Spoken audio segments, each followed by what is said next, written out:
미국 뉴욕이라는 도시에서 요양병원을 운영하는 한 여의사 선생님의 큰 경험담을 제가 듣게 됐어요. 하루는 앰뷸런스에 실려가지고 한 환자가 왔는데, 그 환자는 이미 기존 병원에서 6개월을 살지 못한다는 사형 선고를 받고 요양병원에 마지막 이제 와서 요양을 하기 위해서 왔습니다. 자, 기존 병원의 차트를 보니까 6개월밖에 못 산다고 하니까 이 선생님께서 더 이상 치료하는 것도 힘들고 또 치료가 더 필요하지 않다고 판단했어요. 그래서 이 의사 선생님이 이 환자를 어떻게 할까 하고 이제 기도하는 가운데서 갈라디아서 3장 13절의 말씀을 읽어줬습니다. 제가 읽어볼게요. 그리스도께서 우리를 위하여 저주를 받은 바 되사 율법의 저주에서 우리를 속량하셨으니 기록된 바 나무에 달린 자마다 저주 아래 있는 자라 하였습니다. 자, 예수님이 십자가 상에서 우리 온 인류의 모든 저주와 허물과 죄를 다 담당하셨다는 이 성경 구절을 써주면서 날마다 아침 저녁으로 이 말씀을 읽고 묵상을 하십시오 하고 부탁을 했습니다, 환자에게. 근데 한 3주쯤 지났는데 이 환자를 이제 보기 위해서 이렇게 아침에 환자에게 이제 가게 돼가지고 진료를 하게 되는데, 갑자기 이분이 자리를 들고 일어났어요. 아니, 어떻게 일어나셨냐고 하니까 제가 선생님께서 주신 그 성경 구절을 묵상하는데, 예수님이 십자가상에서 나의 모든 질병과 나의 모든 고통을 다 담당하셨다고 하는데 내가 더 이상 자리에 누워 있을 수가 없지 않습니까? 나는 이미 치료받았다고 나는 믿습니다.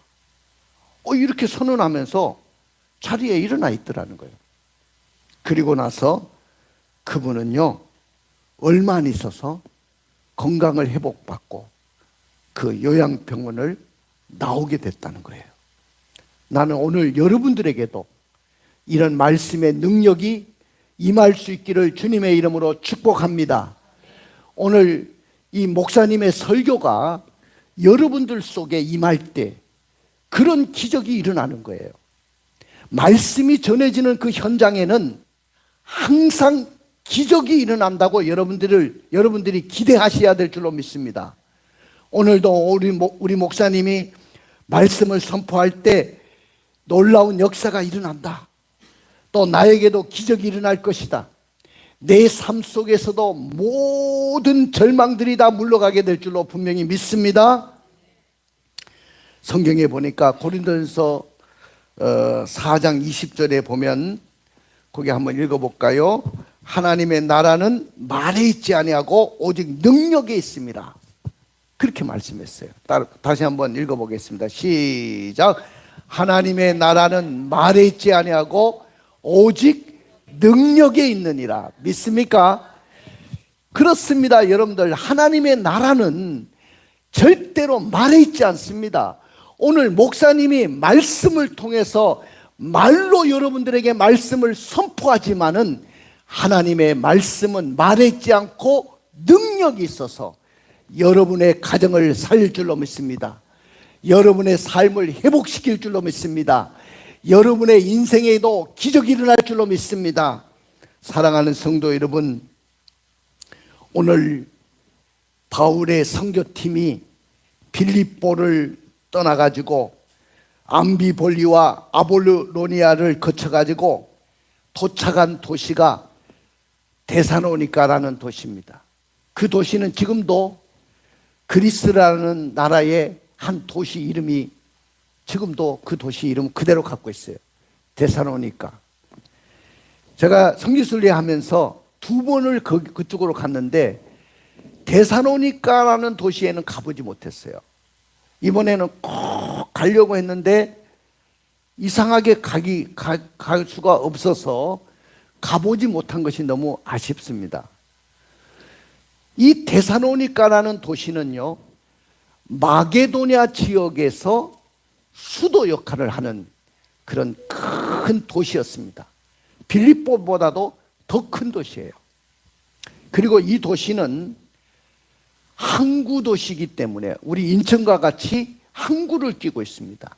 그래서 무역이 성행하고 많은 사람들이 왕래하고 많은 사람들이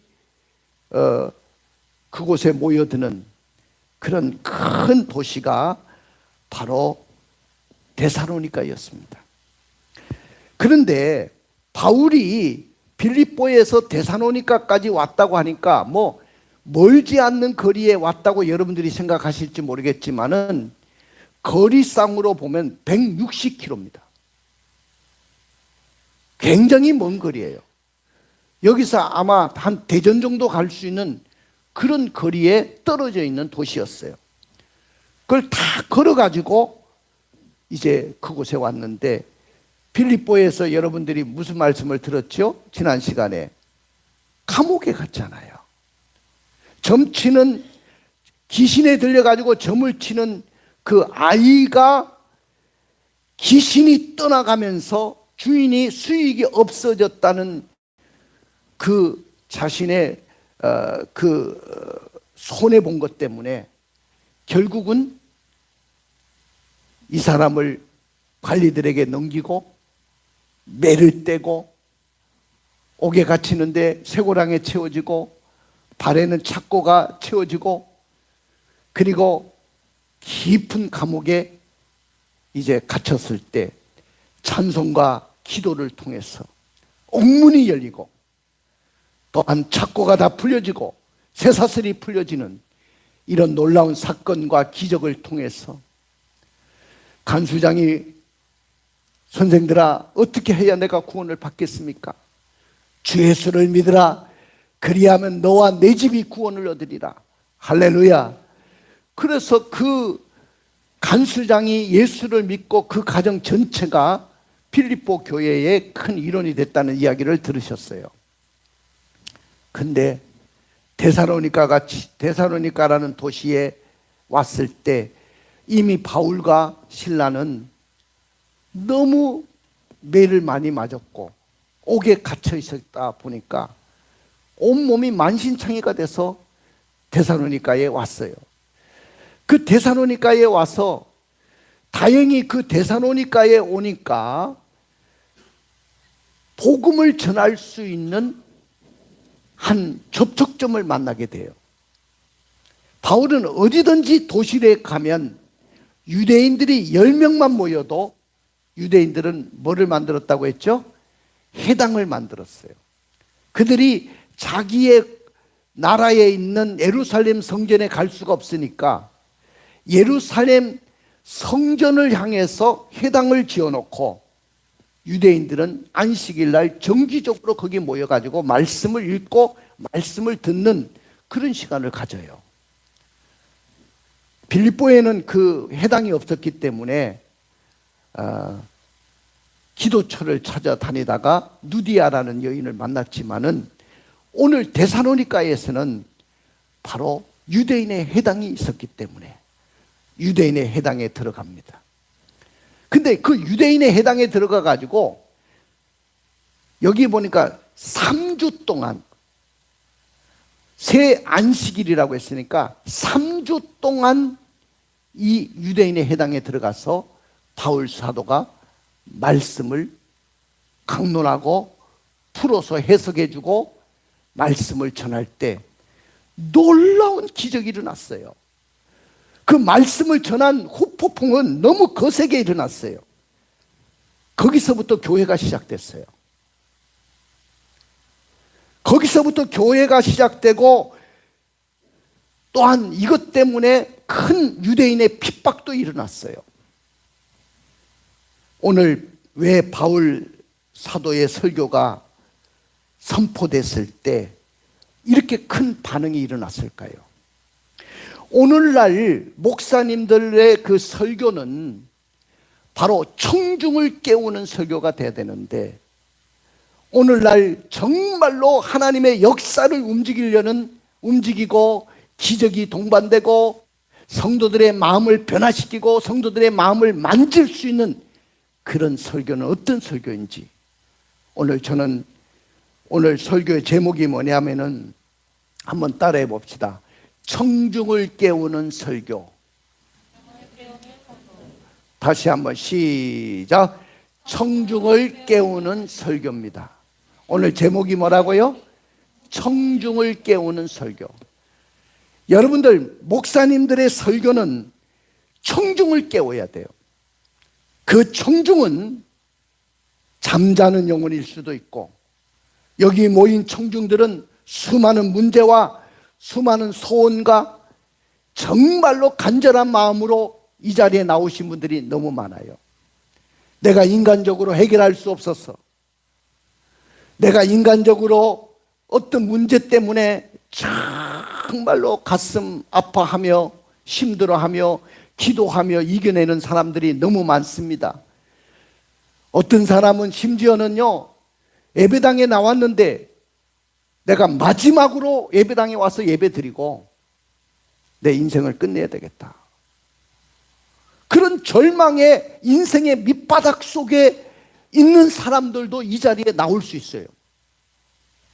그러면 그런 영혼들을 깨울 수 있는 설교가 여러분들에게 임한다고 한다면, 좌절과 실망과 절망 속에, 수많은 문제 속에, 마음의 고통 속에 살아가는 성도들이 말씀이 부딪힐 때 놀라운 기적이 일어난다고 한다면, 그 설교는 살아있는 설교인 줄로 믿습니다. 나는 오늘 이 자리에 선포되는 이 메시지가 여러분들을 살리는 설교가 되기를 주님의 이름으로 축복합니다. 할렐루야. 여러분들, 하나님은 바울이 데살로니가 유대인의 해당에서 3주 동안 말씀을 선포할 때 그 설교가 청중을 깨우는 설교가 되게 하셨어요.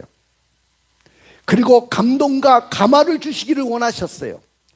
우리 하나님은 큰 능력의 하나님이신 줄로 믿습니다. 우리 하나님은 전지전능하신 하나님이십니다. 모든 것에 능치 못함이 없는 하나님이셔요. 불가능을 가능케 하시는 하나님이에요.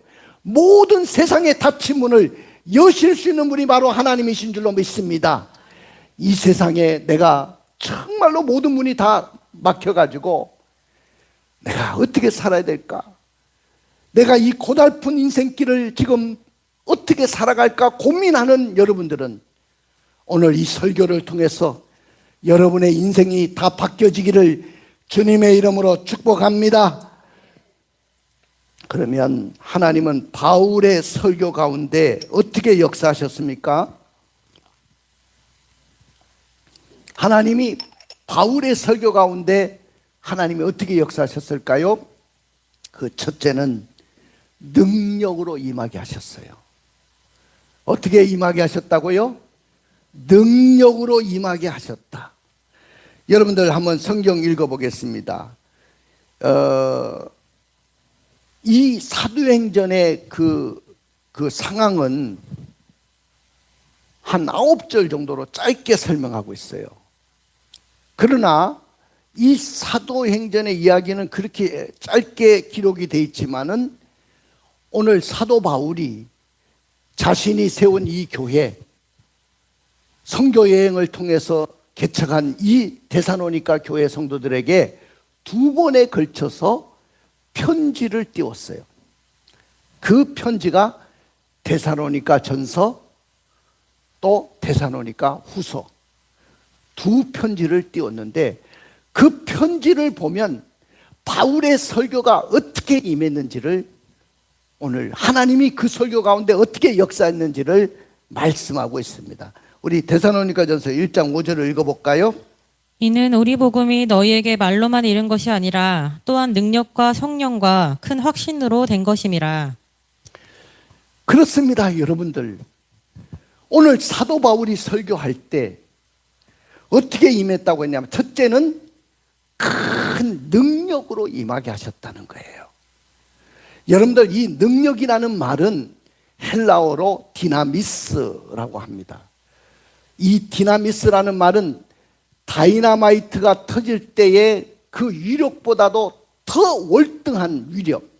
그러니까 다이나마이트라는 말이 디나미스라는 그 말에서 나온 거예요. 여러분들, 헬라어에서 그 말 원문이 거의 영어로 이렇게 파생된 단어들이 많거든요. 그러니까 이 디나미스라는 말은 다이나마이트가 터질 때의 그 위력보다도 더 월등한 능력이 설교 속에 임한다는 거예요. 그러니까 여러분들이 정신을 바짝 차리고 설교를 들으면 그 설교 가운데 여러분들에게 임할 줄로 믿습니다. 설교는 결국은 하나님이 능력으로 임하셔야 돼요. 목사가 아무리 지식적으로 아는 것이 많아서 많이 전한다고 여러분들에게 역사가 일어나는 게 아니에요. 하나님이 목사가 설교할 때 능력이 임해야 될 줄로 믿습니다. 여러분들의 가슴을 때려야 됩니다. 문제를 가지고 온 성도들이 가슴이 그냥 감동이 밀려오고 은혜가 밀려오고 설교를 들으면서 눈물이 나고 이런 역사들이 일어나야 될 줄로 믿습니다. 할렐루야. 초인간적이고 하나님으로부터 발생하는 인격적인 힘이 바로 능력이에요. 여러분들, 우리가 교회 나올 때 여러분들은 어떤 마음으로 나오시는지 모르겠습니다. 오늘 주일이니까 나 교회 가서 예배 드려야 되겠다, 뭐 그런 마음으로 오시는 분들도 있지만은, 그러나 나는 여러분들에게 교회 나올 때 기적을 사모하고 기적을 기대하고 나오시기를 주님의 이름으로 축복을 드립니다. 벌써 내가 집에서 출발할 때부터 오늘 나는 예배 현장에서 기적을 맛보리라. 내 삶의 모든 문제가 해결받으리라. 내 소원들이 다 이루어질 것이니라. 나의 자녀들의 모든 문제들이 다 풀려나가고 내 사업의 문이 열려지는 그런 놀라운 역사가 일어날 것이다. 이 기적을 사모하고 여러분들이 교회에 나오시기를 주님의 이름으로 축복합니다. 왜냐하면 우리가 믿는 하나님은 만물을 지으신 창조주 하나님이에요. 말씀을 가지고 이 삼라만상을 다 창조하시고 지으신 분이에요. 그리고 그 하나님은 살아있는 분입니다. 살아계신 하나님이셔요. 우리가 가진 것을 다 들여서 믿음의 씨앗을 내가 심었다 할지라도 여러분들 마음속에 내게 무슨 기적이 일어나겠는가? 내게 기적이 일어날까? 이런 생각을 가진 사람들에게는 아무런 기적도 일어나지 않습니다. 여러분들, 하나님을 믿을 때 하나님은 좋으신 하나님, 하나님은 능력의 하나님, 하나님은 창조의 하나님, 하나님은 기적의 하나님, 그리고 나에게 건강을 주시는 하나님, 이 하나님을 여러분들이 기대하는 것만큼 오늘 이 예배 시간에 기적이 일어날 줄로 믿습니다. 할렐루야. 우리 교회에 기적이 일어난 사건들은 엄청나게 많아요. 그런데 시간이 흐르면서 그 사람들은 그것은 자연적으로 일어났다고 생각해요. 분명히 기적을 맛봤는데도 시간이 흐르면서 기적이 그냥 일어났다고 생각해요. 우리 교회는요, 아기를 못 갖는 사람들이 와가지고 제가 말씀을 선포할 때 오늘 이 자리에 임신이 안 돼서 병원 의사로부터 난임 판정을 받은 분일지라도 하나님의 능력으로 오늘 임신하게 될 줄로 믿습니다. 태문이 열릴 줄로 믿습니다. 믿으시기를 주님의 이름으로 축복합니다. 그랬을 때 그걸 아멘으로 받은 사람들은 다 태문이 열렸어요. 저는 결혼하고 5년 동안 아기가 없었어요. 얼마나 그 5년의 세월은 암흑과 같은지 몰랐어요. 너무 절망적이었어요. 제가 부목사 때 500명 모이는 교회에 있었는데 내가 아기 태어났다고 예배 드려준 것만 해도 수도 없어요. 그때는 아기를 많이 낳을 때니까요. 연일 예배 드리러 가는 것이 아기 태어났다고 병원에 가가지고 예배 드려주고 또 100일 예배 드려주고 돌 예배 드려주고. 근데 나는 내 자식이 없는 거예요. 근데 더 절망스러운 것은 우리 집사람이 서울대학병원, 저 강남의 차병원, 그리고 성모병원, 내가 3세판을 해야 된다 그랬거든. 처음에 병원에 가가지고 엉엉 울고 왔어요. 야, 그 다 돌팔이들이다. 의사 믿지 마라.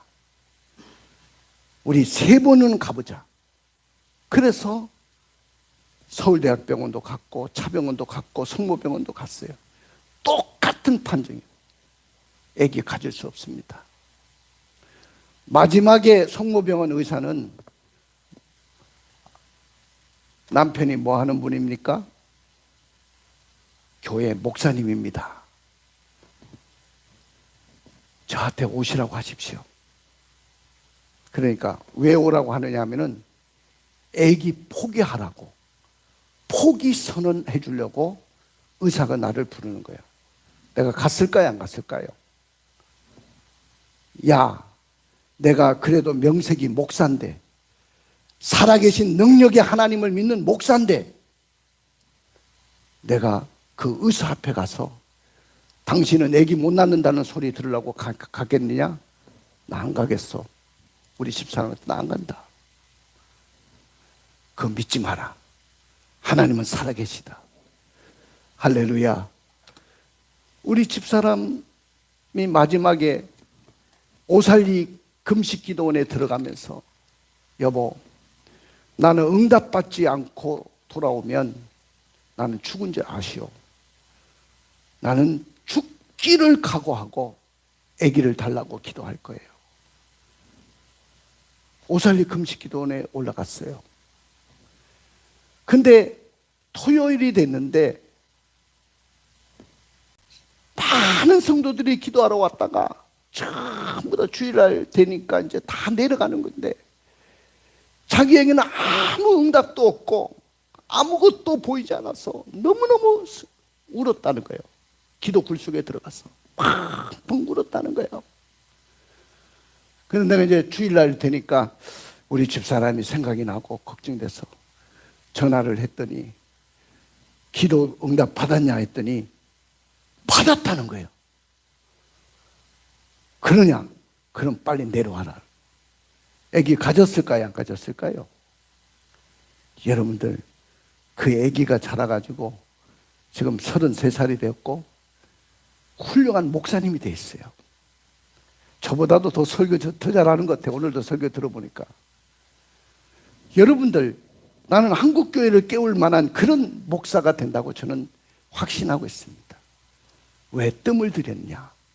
그래서 내가 이름을 뭐라고 줬어요? 이 사무엘이라고 줬잖아요. 사무엘. 기도해서 얻은 아들이다. 한나처럼.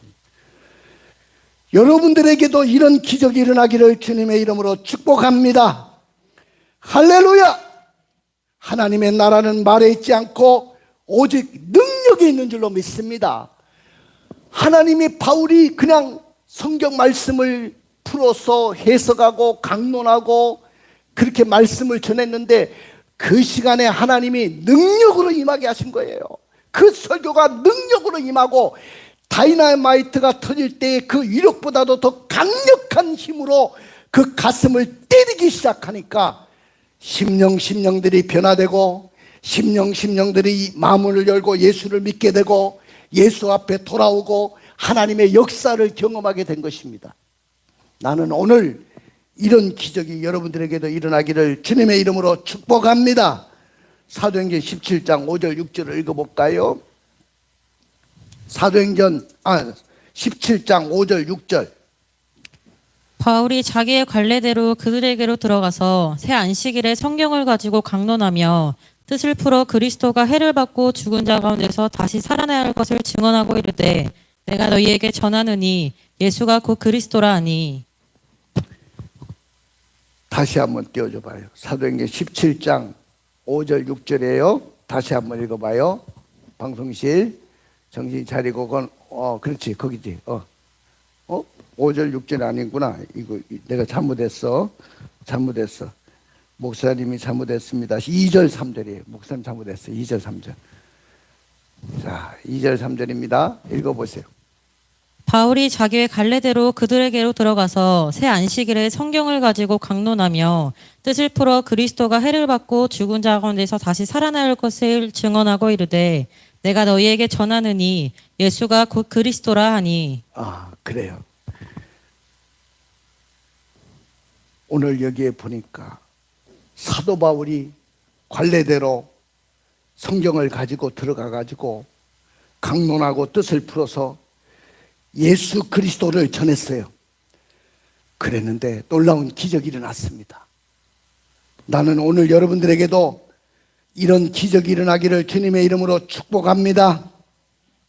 두 번째는 바울의 설교가 어떻게 해서 청중을 깨우는 설교가 됐냐면은 두 번째는 성령으로 설교하게 하셨어요. 어떻게 설교하게 하셨다? 성령으로 하게 하셨어요. 여러분들, 목사님이 이 강단에 서는 순간부터 저는 목사라고 생각하지만은 저도 오늘 이 자리에 성령님이 내 속에 계셔서 나를 밀어주신다. 할렐루야. 여러분들, 목사님을 보지 마시고 성령님이 목사님 속에 계신 그 성령님이 일하고 계시고 성령이 말하시고 계시다는 것을 여러분들이 믿으셔야 될 줄로 믿습니다. 오늘 목사의 설교는 성령이 일하시는 설교예요. 성령이 함께하는 설교가 돼야 될 줄로 믿습니다. 누가 그렇게 하시냐? 하나님이 그렇게 하시는 거예요. 자, 우리 사도행전 2장 1절부터 2절의 말씀을 읽어볼까요? 오순절 날에 이미 이름에 그들이 다 같이 한 곳에 모였더니 호련히 하늘로부터 급하고 강한 바람 같은 소리가 있어 그들이 앉은 온 집에 가득하며. 오순절 날 120문도가 예루살렘을 떠나지 않고 아버지의 약속하신 성령을 열흘 동안 기도하면서 저녁 기도에 힘쓰면서 성령을 기다렸어요. 성령을 기다리는데 오순절 날이 되었습니다. 다 같이 한 곳에 모였는데 어떤 현상들이 일어나냐? 세 가지 현상이 일어났어요. 첫 번째는 청각적인 현상을 일으켰어요. 어떤 현상이 일어났다? 청각적 현상. 오늘 이 본문에는 뭐라고 이야기냐면은 오순절 날에 하늘로부터 갑자기 급하고 바람 같은 소리가 온 집에 가득했다. 바람의 소리가 아니고 바람 같은 소리라고 했어요. 여러분들, 바람 같은 소리입니다. 바람이 아니었어요. 소리는 소리인데, 분명한 소리인데 부인할 수 없는 소리였어요. 하늘의 바람 소리였습니다. 하늘의 숨소리였습니다. 하나님의 호흡이었습니다. 이걸 에스겔서에는 생기라고 불렀어요. 에스겔 마른 뼈다귀들이 늘려있는 그 에스겔 골짜기에 오늘 에스겔 선지자가 말씀을 대언합니다. 생기야, 저 뼈 속에 들어가서 해골들 속에 들어가서 살게 하라. 할렐루야.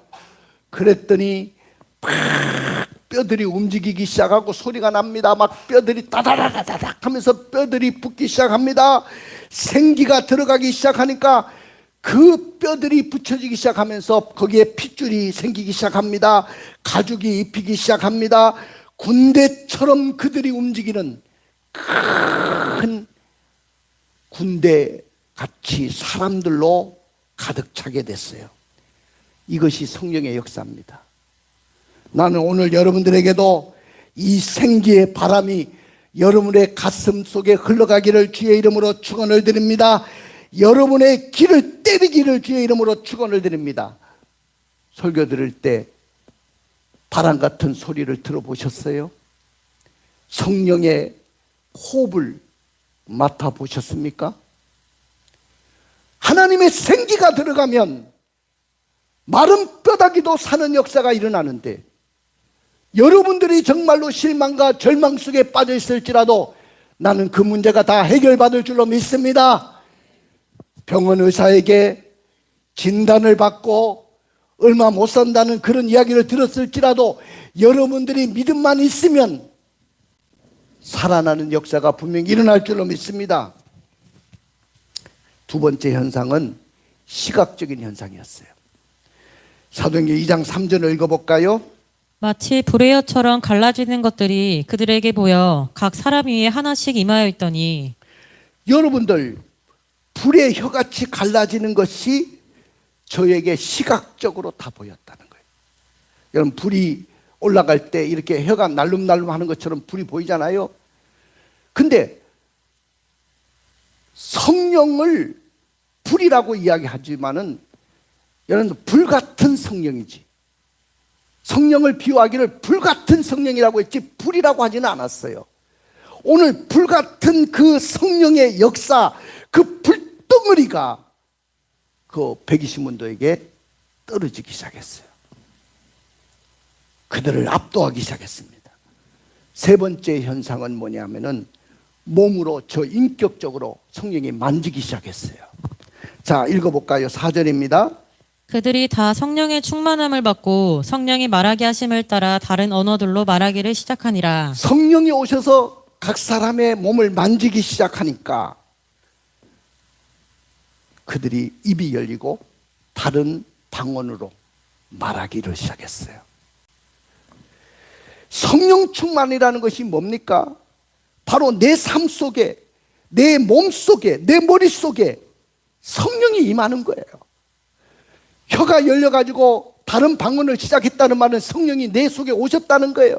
그래서 그 성령이 내 삶 속에, 내 몸 속에, 내 머릿속에서 임하셔서 역사를 이룬다는 거예요. 그 성령이 임함으로 어떤 역사가 일어났습니까?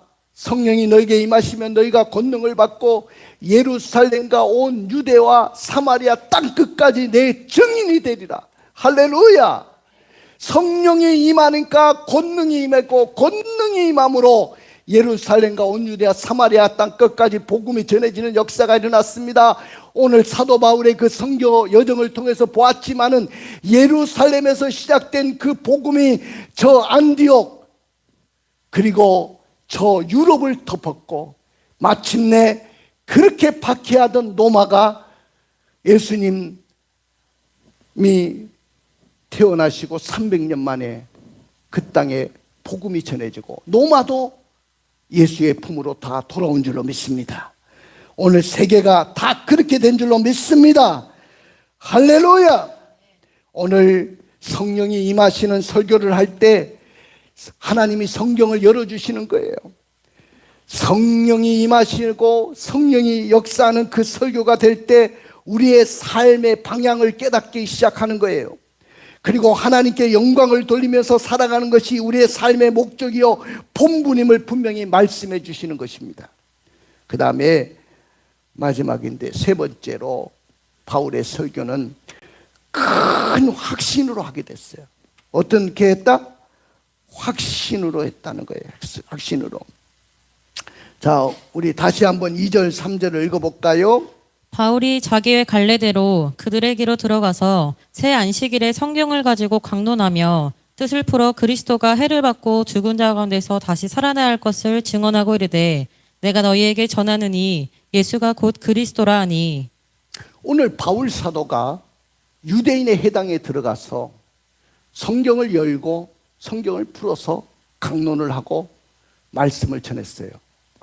그런데 아무리 하나님의 말씀을 많이 전했을지라도 그 설교 중에 예수가 빠졌다면, 예수가 전해지지 않았다면 그 설교는 껍데기에 불과하다는 겁니다. 오늘날 목사님의 설교들 중에 예수가 빠진 설교는 역사를 일으킬 수가 없고 기적이 일어날 수가 없고 하나님의 역사가 여러분들에게 임할 수가 없어요. 예수가 빠진 설교는 껍데기에 불과한 거예요. 왜냐하면 예수 이름에 생명이 있습니다. 예수의 이름에 기적이 있습니다. 예수의 이름에 능력이 임하는 것입니다. 예수의 이름 속에 부유함이 있는 것입니다. 예수의 이름 속에 길이 열리는 것입니다. 바울의 설교의 중심은 예수님의 부활과 죽으심이었어요. 그래서 바울은 고린도전서 2장 2절에 뭐라고 했는지를 알고 볼까요? 내가 너희 중에서 예수 그리스도와 그가 십자가에 못 박히신 것 외에는 아무것도 알지 아니하기로 작정하였음이라. 그래요. 바울은 날마다 다짐한 것이면 나는 예수 그리스도와 그의 십자가에 못 박힌 것 외에는 아무것도 알지 아니하기로 작정했다. 왜 예수를 전해야 되냐? 예수가 생명이에요. 오늘날 우리는 예수를 전하지 못하게 하려고 지금 세상에 법을 만들어서 교회를 문 닫게 하려고 하고 있습니다. 그래서 10월 27일은 우리 한국교회 200만 성도들이 모여가지고 저 강화문에 모여서 이 법을 저지하는 기도회를 열려고 합니다. 성도들은 몰라요. 예수를 전하면 구원을 받고 생명을 얻고 기적이 일어나는데 그 예수의 복음을 전하지 못하게 하려고 법으로 제정을 하려고 합니다. 큰일 났어요. 여의도에 있는 국회의원들 정신 차려야 됩니다. 이 법안이 여러분들 손에서 통과되는 그 순간부터 이 대한민국은 지옥이 될 것입니다. 예수의 안에 생명이 있다는 것을 모르는 거예요. 그래서 지금 한국교회 목사님들이 눈치를 다 챘어요. 이러다가는 교회 문을 다 닫게 생겼구나. 예수를 전하지 못하게 하니까. 말은 포장해가지고 포괄적인 차별금지법, 동성애자들의 그 차별이 받아서는 안 된다. 그들의 성적인 취향들이 차별받아서는 안 된다. 모스매끼리도 결혼할 수 있다. 여자끼리도 결혼할 수 있다고 그 법안인 것처럼 보이지만은 거기에 포괄적인 차별금지법이라는 법을 이야기해서 독소 조항을 넣어서 기독교가 예수 외에는 구원이 없다고 외치는 것은 다른 종교의 차별이다. 그거 목사들이 설교하면 안 된다. 순교해야 됩니까? 안 해야 됩니까? 순교의 각오를 해야 돼요. 예수 안에 능력이 있는 줄로 믿습니다. 예수 안에 생명이 있습니다. 예수 전할 때 치료의 역사가 일어나는 거예요. 우리는 그 예수를 오늘 바울이 전했잖아요. 나는 십자가 외에는 예수 외에는 전하지 않기로 작정했다고 했어요. 근데 성도들이 말씀을 받을 때 사람의 말로 아니하고 하나님의 말씀으로 받았다는 거예요. 나는 여러분들이 그렇게 받으시기를 바랍니다. 데살로니가전서 2장 13절을 읽어볼까요? 이러므로 우리가 하나님께 끊임없이 감사함은 너희가 우리에게 들은 바 하나님의 말씀을 받을 때 사람의 말로 받지 아니하고 하나님의 말씀으로 받음이니 진실로 그러하도다. 이 말씀이 또한 너희 믿는 자 가운데서 역사하느니라. 말씀을 들을 때 사람의 말로 들어서는 안 돼요. 하나님의 말씀으로 듣기를 원합니다. 그렇게 받을 때 역사가 일어나는 거예요. 그 다음에 두 번째는 많은 환난 가운데서도, 여기 환난 가운데 오신 분들 많은데 그걸 성령의 기쁨으로 말씀을 받으셔야 된다는 거예요. 데살로니가전서 1장 6절을 읽어볼까요? 또 너희는 많은 환난 가운데서 성령의 기쁨으로 말씀을 받아 우리와 주를 본받는 자가 되었으니. 할렐루야. 그 다음 세 번째는 믿음의 소문이 각처에 퍼져나갔다는 거예요. 자, 우리 데살로니가전서 1장 8절입니다. 주의 말씀이 너희에게로부터 마게도냐와 아가야에만 들릴 뿐 아니라 하나님을 향하는 너희 믿음의 소문이 각처에 퍼졌으므로 우리는 아무 말도 할 것이 없노라. 오늘 여러분들 이 데살로니가 성도들이 말씀을 얼마나 잘 받았는지 믿음의 소문이 각처에 퍼져나갔습니다.